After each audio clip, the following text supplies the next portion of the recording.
As Beth Nolan, former White House counsel to President Clinton, describes it, quote, "Unitary executive is a small phrase with almost limitless import.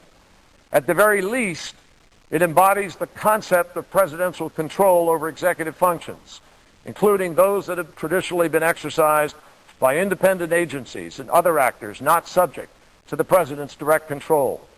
Under this meaning, Congress may not, by statute, insulate the Federal Reserve or the Federal Election Commission from presidential control." Judge Alito believes you can. The phrase is also used to embrace expansive interpretations of the president's substantive powers and strong limits on the legislative and judicial branches. This is the apparent meaning of the phrase in many of the administration's signing statements. Now, Mr. President, most recently, one of those signing statements was used to preserve the president's right to just outright ignore the ban on torture that was passed overwhelmingly by the Congress. And we had a long fight on this floor. I believe the vote was somewhere in the 90s, if I recall correctly. 90-something said, this is the intent of Congress, to ban torture. But the president immediately turned around, did a signing in which he suggested an alternative interpretation, and Judge Alito has indicated his support for that executive power. During the hearings, Judge Alito attempted to convince the committee that the unitary executive theory is not about the scope of presidential power. But that's just flat wrong, Mr. President. Not only does the theory read executive power very broadly, but by necessity, it reads congressional power very narrowly. In other words, as the president gains exclusive power over a matter, the Constitution withholds Congress's authority to regulate in that field. That is not, by any originalist interpretation, what the Founding Fathers intended. Let me give you a real-life example, as described again by Beth Nolan.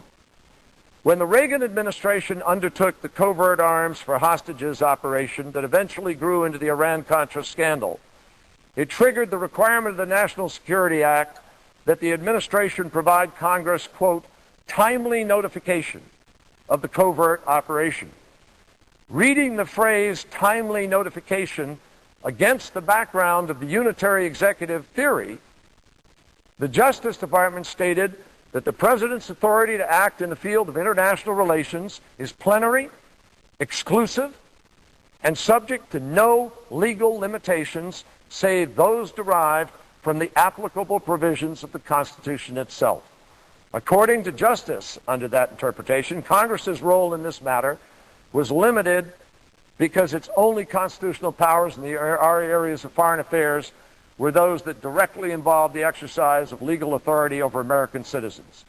Justice even qualified this statement, saying that by American citizens, it meant the private citizenry and not the president or other executive officials. According to Ms. Nolan, if this kind of claim is taken seriously, then the president is largely impervious to statutory law in the areas of foreign affairs, national security, and war, and Congress is effectively powerless to act as a constraint against presidential aggrandizement in these areas. Does that sound familiar? It ought to sound familiar.